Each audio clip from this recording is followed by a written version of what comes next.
Hello and welcome to IO Thinker, where international affairs are discussed. I'm Martin Zupko.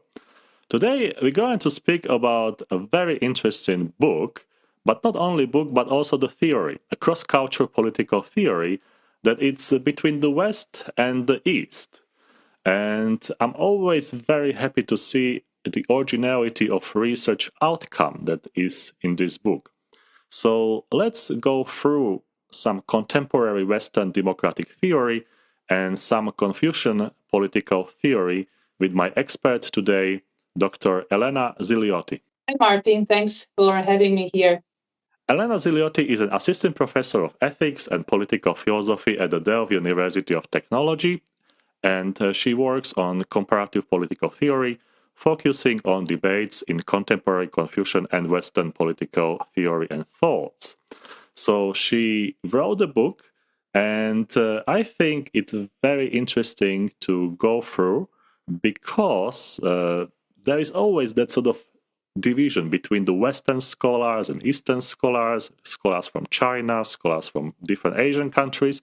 So let's talk about something very, very valuable, and that's how we can put together the best from the both worlds.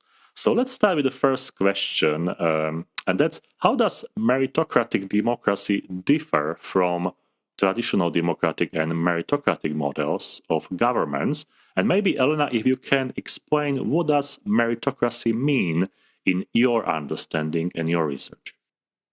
Sure, I would love to do that. So meritocratic democracy is the idea that we need to ensure that current politicians who aspire to leadership positions have the proper dispositions to act in the country's interest. And the book contains, as you were rightly already saying, a practical suggestion to ensure that this goal is achieved. So the book has a theoretical and also a practical proposal to understand how this theoretical ideal can be realized in the real world. So in this case, meritocratic democracy proposes a hybrid selection system in which democratic institutional processes and meritocratic screenings are intertwined and balanced each other to pre-select future political leaders.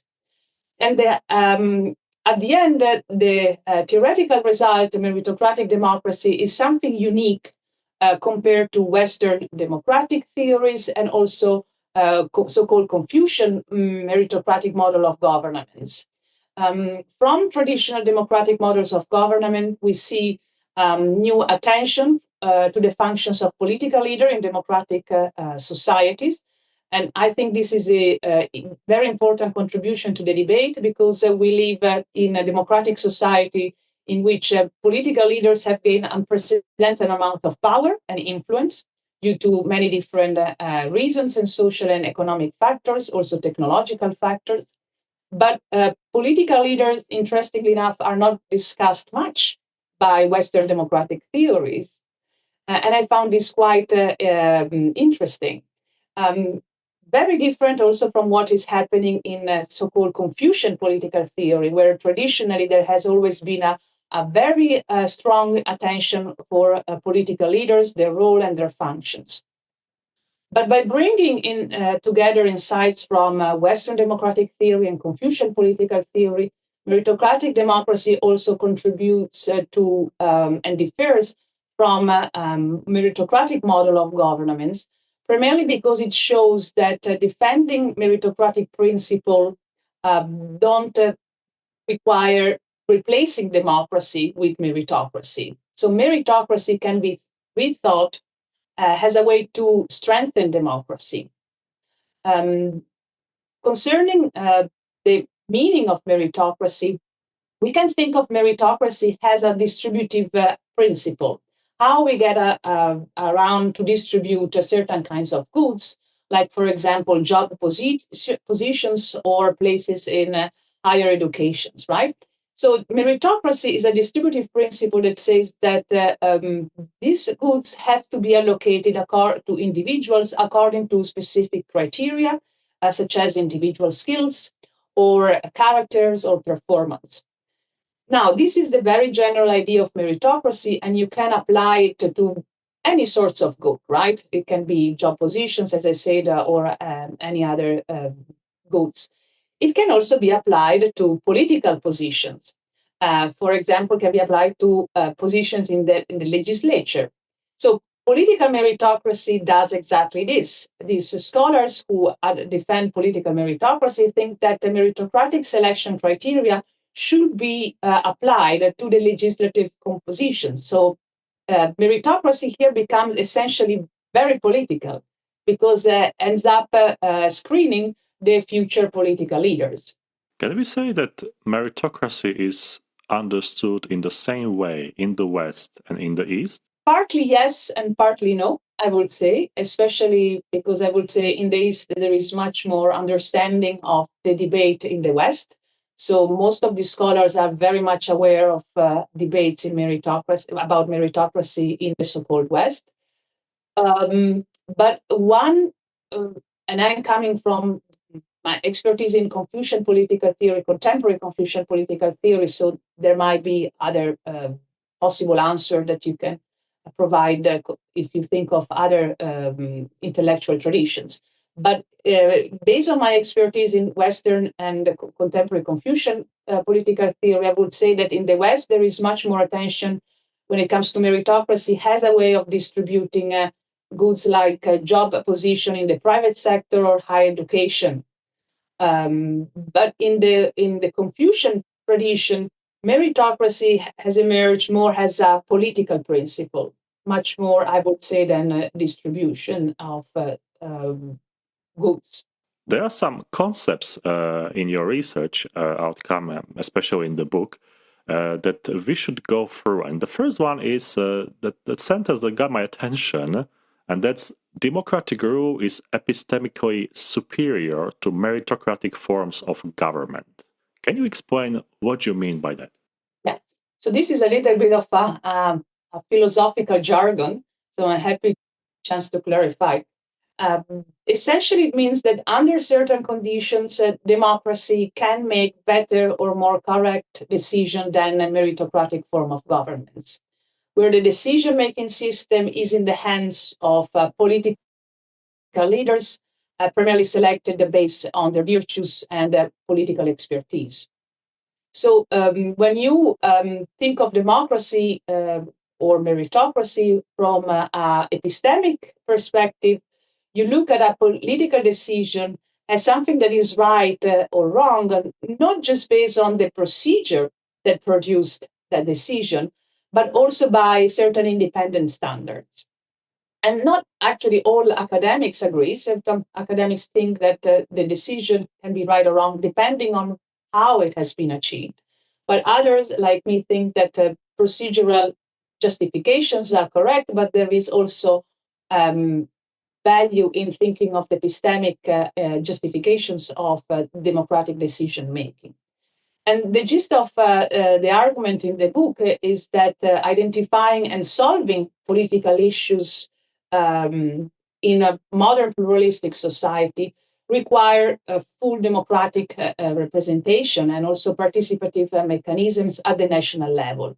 Because I argue that politics is very complex, it requires a lot of understanding of different information, different sorts of knowledge, and this knowledge, as many colleagues in the Western democratic tradition have already explained, is dispersed among different agents in a society. So, political meritocracy, the idea that the right form of governance is ultimately a political system that selects political leader on the basis of their expertise and virtue, is it can be epistemically weaker compared to democracy because excludes or end up excluding significant parts of the society from the decision making process. While democracy opens up the decision making process to multiple political agents. I'm glad you mentioned political leaders because there is also an interesting concept. And in your book, you mention public spirited political leaders. Yeah. And I'm just wondering, like, what does it mean, and why are they essential in a democracy? Yeah. So this is the claim I defend in the book. I argue that democracy needs political leaders that are public spirited. And this means that we need leaders that are committed to defend the public under any circumstances. In other words, they should have the moral disposition and intention to use their political authority to pursue collective political aims. So the the aims that the projects they are defending, their influence should be used to create something that benefits the public somehow. We disagree on what benefits the public, but it should be something for the public, not for themselves or for their circle. This, I think, in modern pluralistic democratic society is an important contribution because it can solve what Keowen, one of the leading scholars on democratic leadership theories, defines the conundrum of democracy, namely the fact that we need, on one hand, in democracy, political leaders. Political leaders are a natural phenomenon that emerge in communities, in complex community, but at the same time, we have to control and constrain this political agency, primarily because some political leaders end up pursuing their interest or abuse their power and privilege. So I advance the idea that we don't have to shy away from the problem of political leaders in democracy. We should rather think how political leaders can work for democracy, not against it. So, what kinds of what kinds of virtues political leaders need to have? And public spirit, and I defend, has a moral disposition that doesn't have political affiliation. So, I think the activists and partisans on the right and on the left can agree that public spiritness is critical for political leaders. And think of one of the most controversial political leaders we have at the moment in the global international scene, Donald Trump.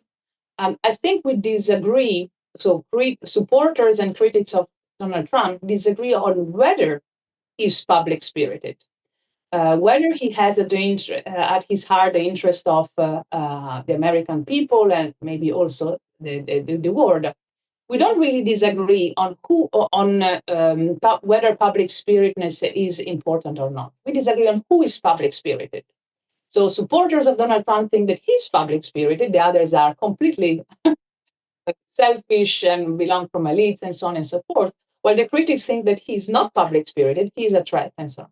So the argument is that the public spirited might be a certain kinds of neutral virtue for political leaders that can be endorsed by activists and partisans on the right and on the left of the political spectrum. Some might say that this formulation is slightly idealistic because when you say public spirited, I think political leaders, they might say that I am also public spirited, depends for what sort of people. So how do you address that sort of maybe not criticism, but that sort of like argument that it's quite hard to distinguish between the real public spirited politician and someone who is using those words just to attract the audience, just to attract the voters? Absolutely. Yeah. So this is the part that the more practical discussion of the book. So if we agree that public spiritedness is important in our political leaders, then how do we check? How do we assess the character of political leaders? And here I take inspiration from some of the works in contemporary Confucian political theory that have done very interesting works and discussions on proposal on how we can select and screen political leaders. Now, I'm fully aware, and this is the main criticism, that most of this screening won't be always successful. There will be problems in the applications, But we also have a lot of know-how and a lot of psychological studies that can actually help in assessing political leaders' character better than what we are currently doing at the moment. We simply leave the pre-selection of political leaders in the hands of the political parties. So thinking of a pre-selection system to assess political leaders' public spiritness can actually be a way to have more public scrutiny on the pre-selection of political leaders, on their character. Doesn't have to be 100% effective, and I don't think that we'll be able to find a practical solution that is going to be 100% effective. But as long as it does a better job than what we have now, I think that would be already a good contribution. In my point of view, I think that this is quite important thought and good idea to work with, especially when we have people researching political leaders. So I think intelligent voters, they can read about those traits and maybe characteristics. But I think on the other hand, it's also very important to bring this information in sort of simplified form to other voters who don't have time to read long reports or watch YouTube with the political podcast and listen to experts. So that would be my remark to your words. But otherwise, I like this idea, and I think we need more research on this, because there are so many leaders and there are so many different political parties and ideas. And that's a struggle for political power that it's going since the humanity is existing, isn't it? So there are scholars who actually have defended a similar solution. So they say we like the fact that we need to consider much more carefully than what we are doing now the qualities of our political leaders. Most of them, maybe they talk about representatives, not leader in specific. And so they think, but the approach that we can have maybe is to develop a kind of ethical guide for citizens or voters, such that we leave the selection in the hands of the voters. But the issue is the fact that whether voters are actually sufficiently equipped, but also have enough time to do this complex work, especially because we know that it will be very hard to make a careful assessment of one person's personality without meeting the person, without discussing with that person, without spending time with that person. And so the book proposal is sympathetic and can go along with ethical guidelines for voters, but it also say maybe we can consider setting up a kinds of intra-party screening of political leaders, primarily because democracy, it's very complex. We live in large, complex democratic societies.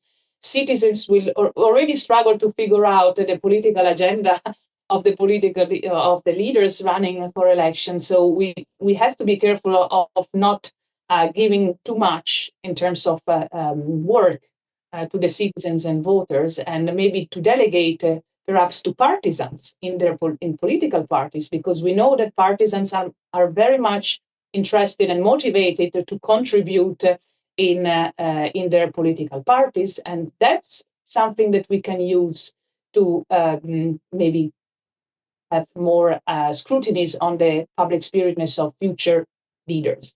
Let's go to the next question. And I'm interested in the weaknesses of political meritocracy, especially from the Confucian perspective. And how does meritocratic democracy aim to resolve that sort of issues? Yeah. So in the book, I take issue with the idea of political meritocracy as an alternative to democracy. So the book defends a democratic framework for contemporary societies. Although, as I said before, then I'm inspired by these discussions to rethink meritocracy for democracy, not against it. But in the first part, I showed that there are significant epistemic limits when it comes to ideas of political meritocracy. One of the main issues is the overestimations of voters' epistemic responsibility. So the discussion and the criticism of contemporary political meritocratic scholars is that democracy doesn't work as it should, and the main problem is the so-called average of the ignorance of the average voter. And this connects to certain kinds of criticisms that have been raised in the Western democratic theory debate by people, by scholars called usually epistocrats. So the criticism is that the average voter doesn't know much, doesn't have sufficient political knowledge of politics, and as a result of it, we end up having bad leaders, we end up having bad politics, and bad political decisions. But I analyze this argument and I say that there is an oversimplification of the very idea of democracy as one person, one vote.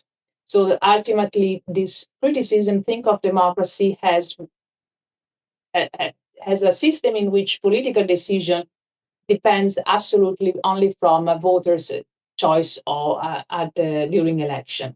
But we know for a fact that democracy is much more complex than that. And the political decisions are the products of different political agents working together or cooperating and sometimes also not cooperating. So I say, well, in democracy, it's not that clear that we always have to blame the voters for things that don't work as they should. There might be some other agents that are very much responsible. And here, my argument is obviously on political leaders. But so there is an oversimplification of democratic politics at the bottom, I think, of this criticism.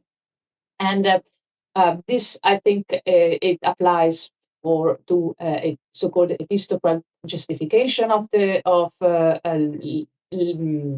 epistocratic criticisms of democracy, as well as Confucian political meritocratic theories. From a Confucian perspective, one of the main concerns with Confucian political meritocracy is the fact that it can lead to limiting public participation in politics. So it ends up allocating more political power to privileged social groups who are maybe less suitable than other members to represent, for example, the interest of disadvantaged groups. So there is a concern when it comes to power distribution. And some Confucian scholars who believe that the future of Confucianism is democratic also think that there is a important value in a democratic politics that allow, and namely the value is that it allows different citizens to grow morally and intellectually by being part of a political community. So being asked and have the chance to participate into politics, to think and discuss about politics. This Confucian scholars think this very thing is important for your personal growth. And if you end up limiting political participation, you actually can undermine individual citizens' personal growth. So this is one of the criticisms of Confucian Democrats. The second more popular criticism is that in complex society, even in contemporary stations, there are very few people who self-define Confucians. And so, how can we be so sure that a small group of virtuous and competent leaders can decide what is best for everyone when even contemporary state and society are pluralistic? So they are, as a Western democratic society, characterized by persistent moral disagreements. So some Confucian Democrats endorse democracy as a way to solve the problem of moral disagreements in a contemporary station. And for this reason, they criticize Confucian political meritocracy. I'm thinking about your words, and I got an idea. Do you think that political parties, so they are preparing the voters in a good way, or do you think that there is sort of gap they can fill and make sort of campaigns or political speeches or texts or materials for the voters in much better way. Because I think that when you said those criticism of meritocratic Confucian thoughts, I think this is area that is worth of researching. It is. And I think that it's interesting to think about political parties in a cross-cultural perspective for two reasons. On one hand, if you look at how the debate in contemporary Confucian political theory, and I would say more in general, East Asian political theory is progressing, there is almost no attention to the role of political parties, which I found interesting because in East Asian democracy, there are political parties, they are quite relevant, but somehow they don't end up to be discussed in the theories. And so it's important to bring this political agency in the discussion because we need criteria to also think of how we can guide this political agency in real world societies in East Asia specifically.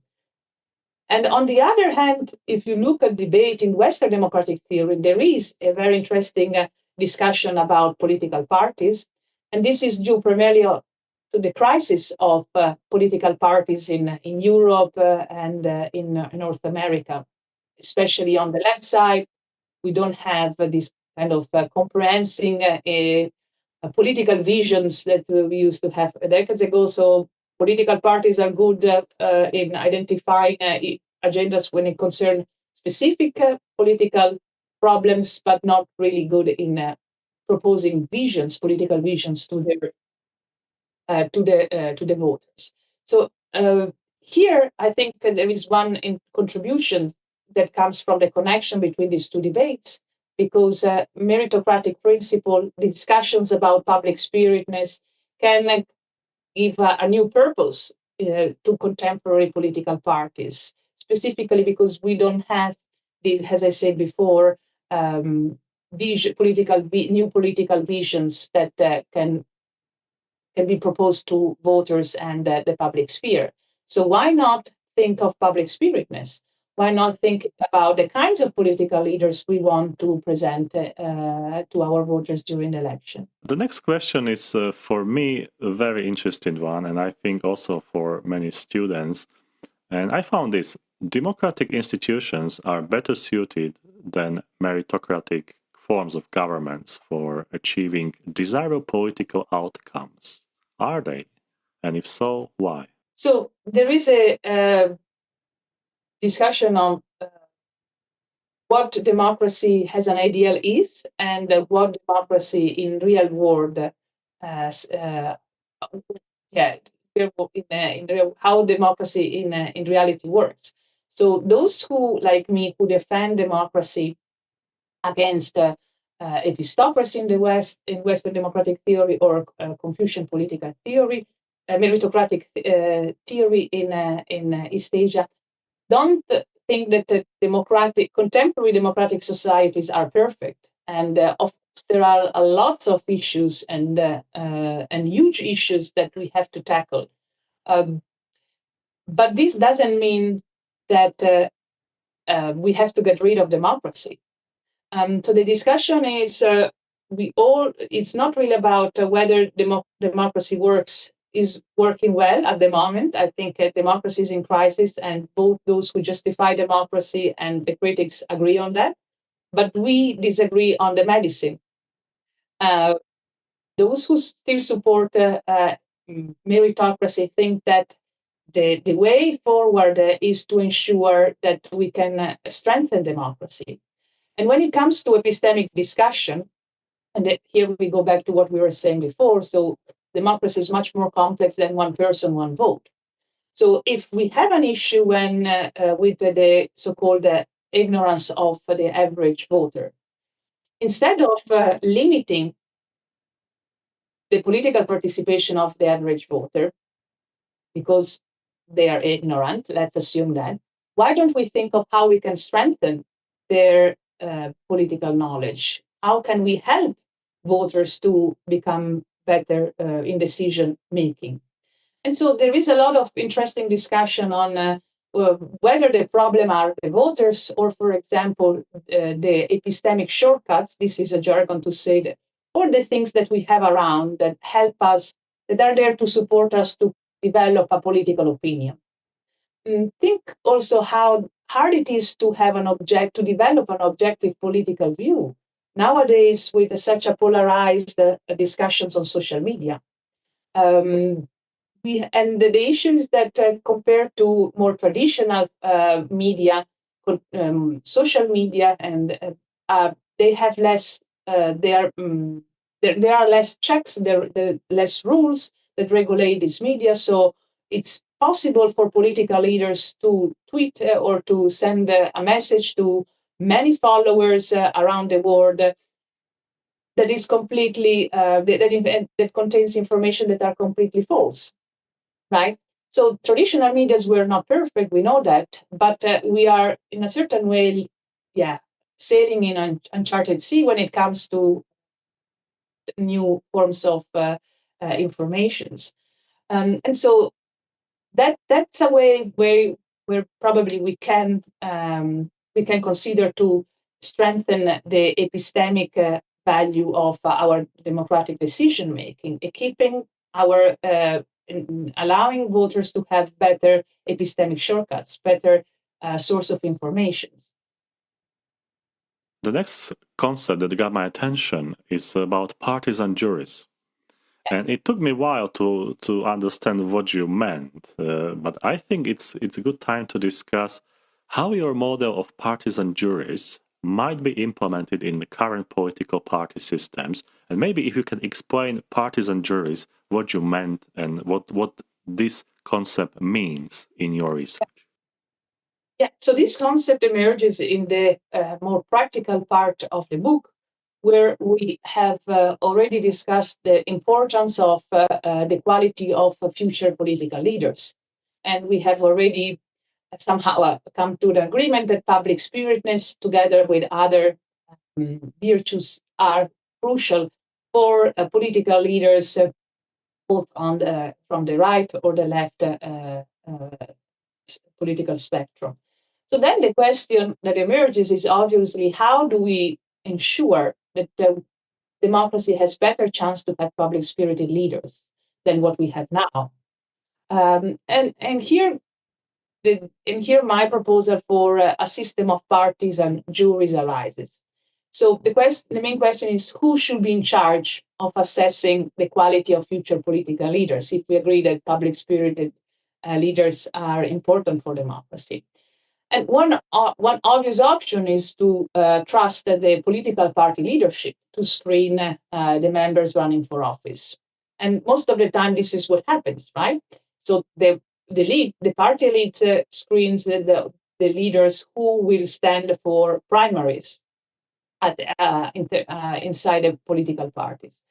But there is one drawback of this top-down selection model is that members loyal to the party elite might become more important in passing the selection process than their moral disposition. So party loyalty becomes more important than public spiritedness.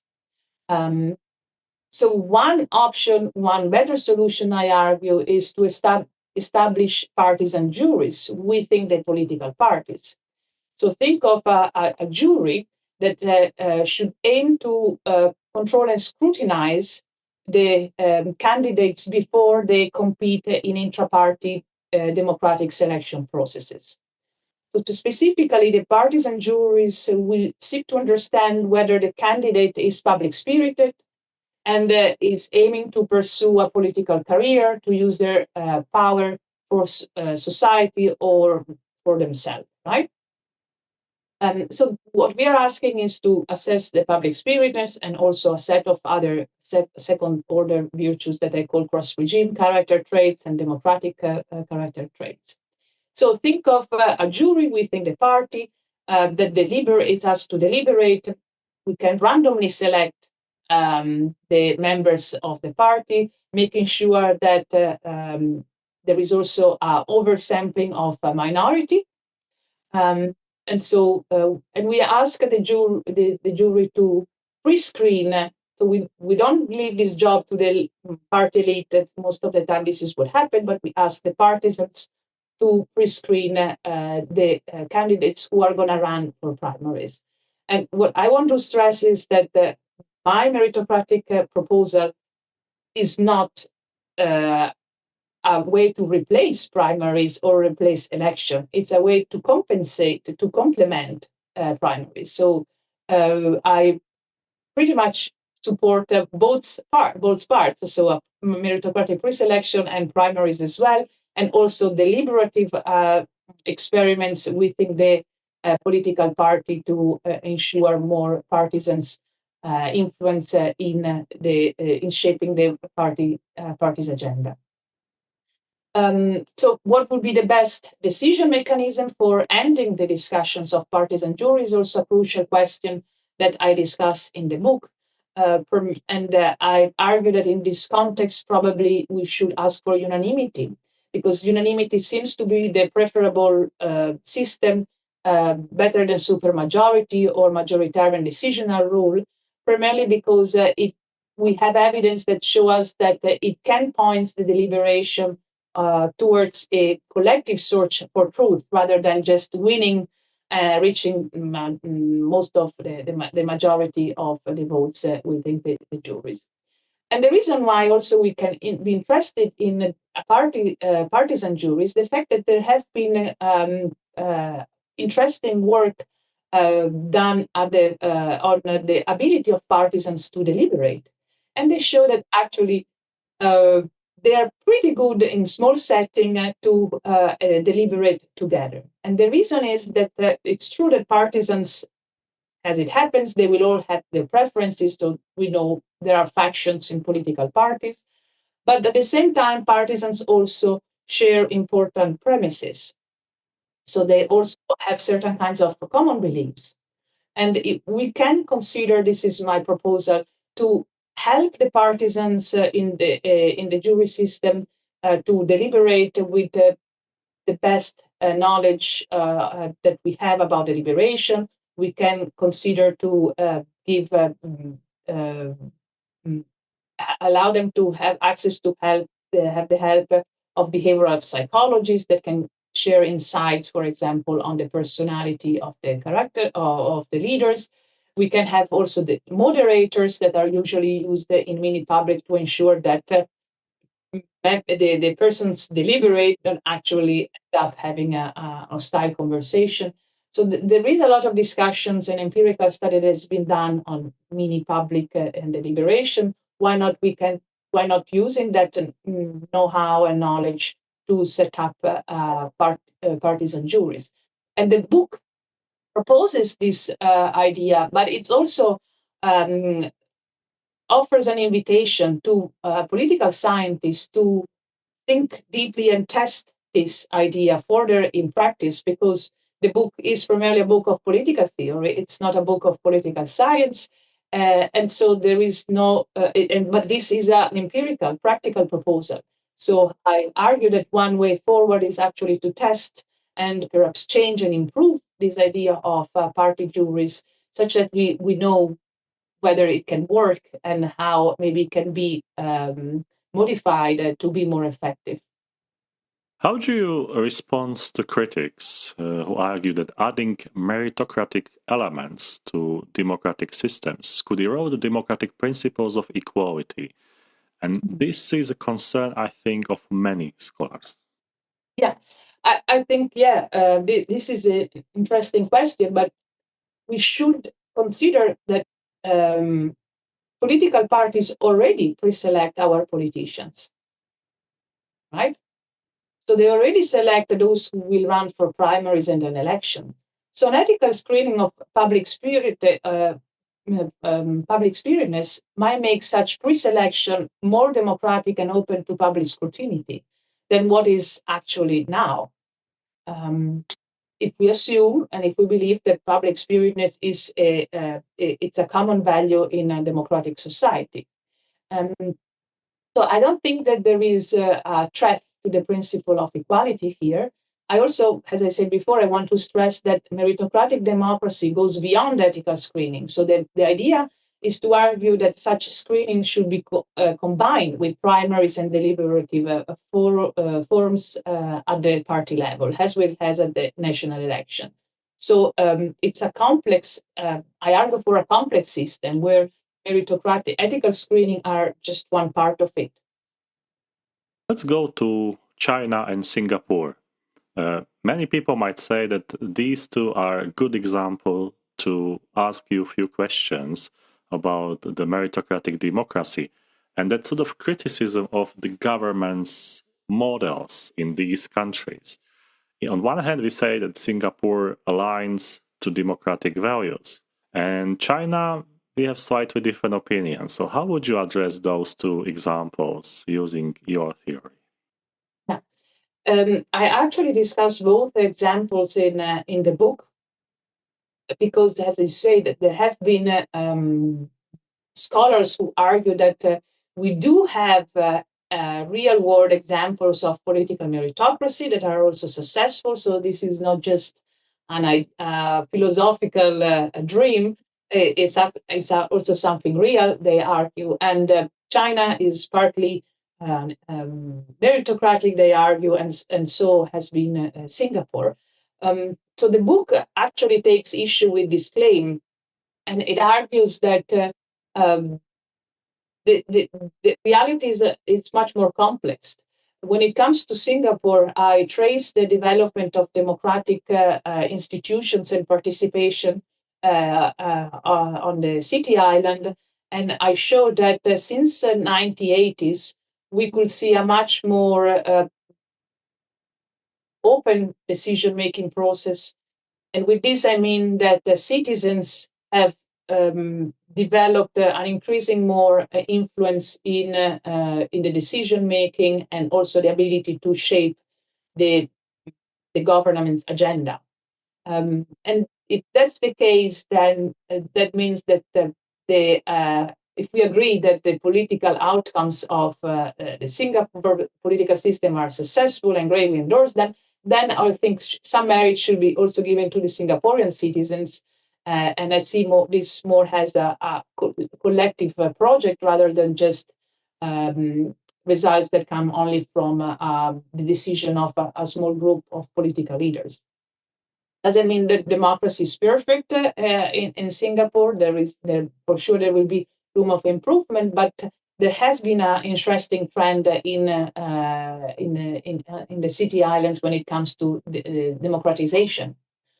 When it comes to China, I look at when, according to the scholars, meritocratic principles were implemented.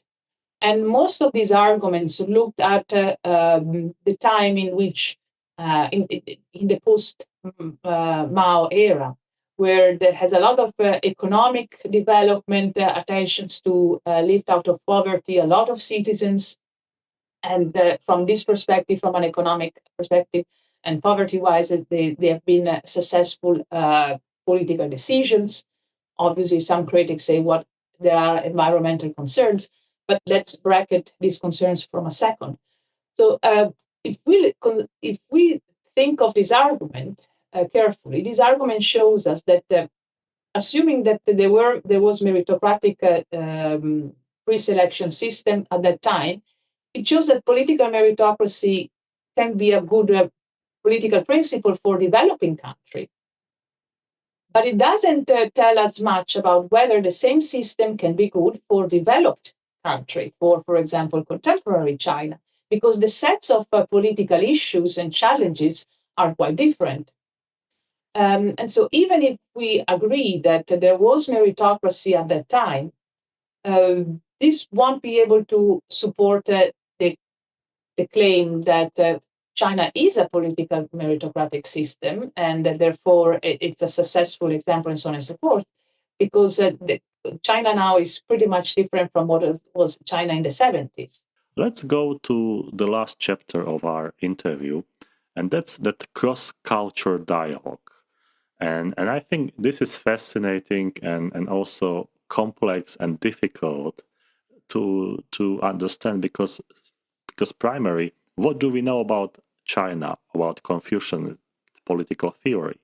generally not much. We must study this. And there are not many scholars who are writing about, for instance, Confucian political theory in English. So it's also more difficult for us to find good sources and good authors that we can follow. How can contemporary Western democratic theory benefit from engaging with Confucian political theory? Yeah, thanks. That's an excellent question. And one of the main aim of the book is to show the value of doing more cross-cultural dialogue in my discipline. And in general, I always think that engaging in cross-cultural dialogue, learning about a different intellectual tradition that probably is not the one where you recognize yourself, is always very important and is always very valuable because it allows you to have a different perspective on the kinds of discussions you are part of it. So this academic discussion, I always think, are like rivers. They turn and go straight depending on different circumstances, and that most of the time depends on the context and the history where these debates are situated. So having the possibility to zoom out and to engage in a different discussion allows you to also have a better perspective on your personal work.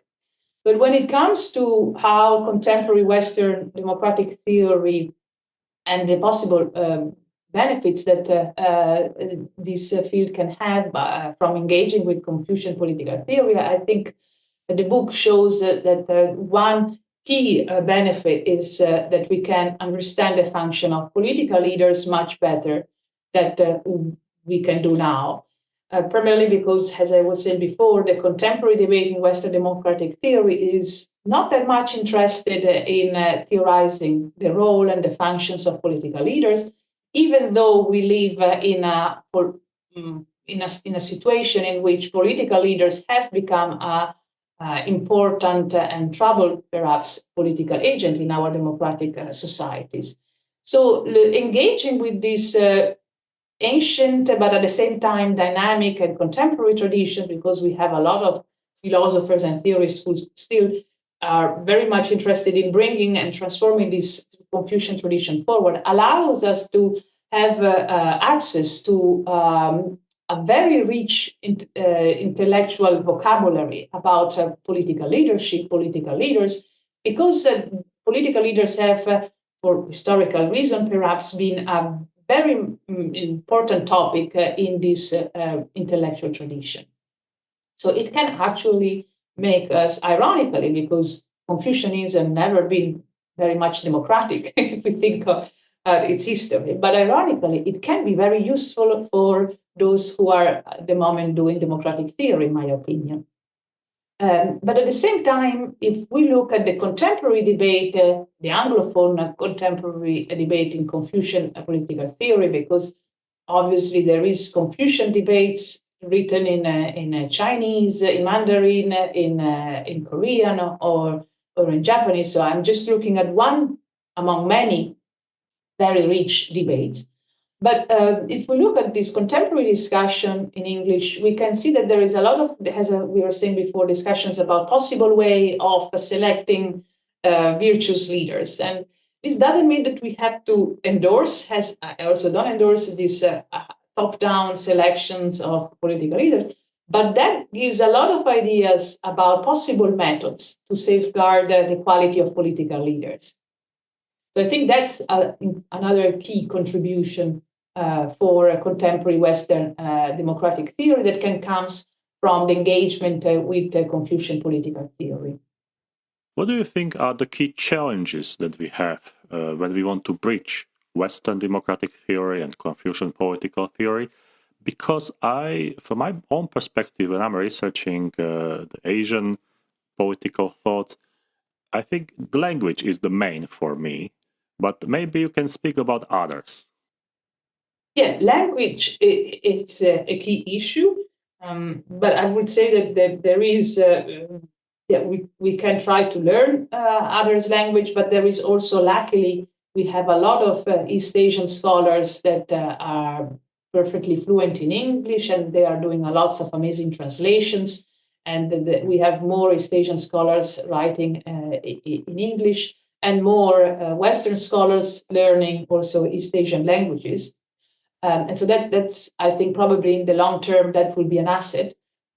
For me, the key challenge is concern more power relation in academia, to be honest, because we have most of the Confucian political theorists are extremely well versed, I would say, in Western political philosophy or political theory, especially those who endorse a democratic approach to Confucian ideas are very well versed in Western democratic theory. The problem, in my opinion, is the opposite, that most Western democratic theory develops as if democracy is only a Western phenomenon. And maybe Western phenomenon, with Western phenomenon, it can even be more specific, say, North America and Europe and Europe. So many of these theories don't show much concern for opening the debate to other intellectual approaches to democracy, and I think this is a shame. Because if that will allow first to understand that democracy is a global phenomenon. So it's very strange to do democratic theory by just looking only very few examples of democracies around the world and engaging only with certain specific intellectual traditions. But we also miss a chance for a deeper understanding of the challenges faced by democracy and also the opportunities for its reconceptualization. So I think Western centrism, if you ask me, is at the moment the key challenge. The book you wrote has gone through the journey, because I know that you live in many countries and cities, and your research is a long-term research. So I want to ask you sort of personal question. How this research has influenced your thoughts about political theory, if I can consider you as a Western scholar? It influenced significantly, I think, my research and in political theory. I studied in Europe philosophy, both master and bachelor and masters. Never been exposed to non-Western intellectual traditions before starting my PhD. And my PhD was a very special and unique programs because allow me to spend most part of my time in Singapore and in London. And so I was exposed to different contexts. And but for me, being European, the most interesting experience was being part of in Singapore of academic community where Confucianism was a live tradition, where there were scholars around me discussing the future of these political traditions and how these ideas can be useful for contemporary East Asia. So unlike many scholars who I think learn and got to know Confucianism in the West, for me, the first encounter with this intellectual tradition, it was with something that was alive and something that was used by these scholars to think about the political future of their regions. And it is exactly what we do in Europe with another set of philosophical traditions. And so I was exposed to these different kinds of approaches, and that's how I think I continue to think about my work as something that it has cross-cultural. And that's also part of my life experience living in different parts of the world. Maybe also my husband is Asian, so that always even if I'm in Netherlands, that always I have family ties in Asia, and so I keep going, and many friends are going there. But I from that moment on, I always thought of political theory as much more broader than Western political philosophy. The last question for today's interview, and perhaps it's quite a philosophical one, but let's try it. What do you think, or what do you hope to achieve with meritocratic democracy in terms of its application in both Western and East Asian or Asian context? I hope that that will trigger discussion on the role and the function of political leaders especially when it comes to the Western contexts. And I think that would be, or if I succeed in doing that, I will be already extremely happy and honored. Because I do believe that we have to take seriously the so-called personalization of democratic politics when it comes to Western democratic theory. Most of this discussion at the moment in the so-called Western democratic theory is about mini publics, is about how to give citizens more political power and influence, but there is no much real direct concern with political leaders. And when it comes to East Asian context, I hope that meritocratic democracy will show that if we are concerned with if we believe in certain Confucian principle, like good governance is primarily dependent on good people in leadership position, and good government should provide for ultimately the well-being of the people. These are two core assumptions in the Confucian political tradition from very early on in the ancient text. And these assumptions are also beliefs that are shared by many contemporary Confucian scholars, whether they are more meritocratic or democratic.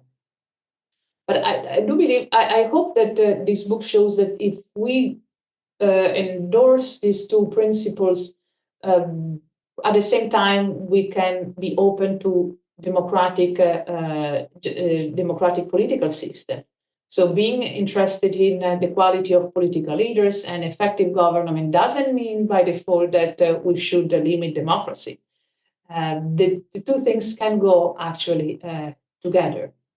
And so I hope that this will be picked up in the East Asian context, and if that will happen, that would be a huge honor for me. Elena, thank you very much for your insightful thoughts and excellent research outcomes that you shared with us today. I wish you good luck in your next steps, next publications and research. I think that's very valuable research path that you decided to follow. And I also have a message for junior researchers and students who are interested in cross-culture political thoughts to be interested in this path, because it's an excellent research path that we can follow and we can learn a lot from both worlds. And if we don't know about the other world, how can we say that our world is good or bad? Elena, thank you for being on IR Think. Thank you, Martin, for having me.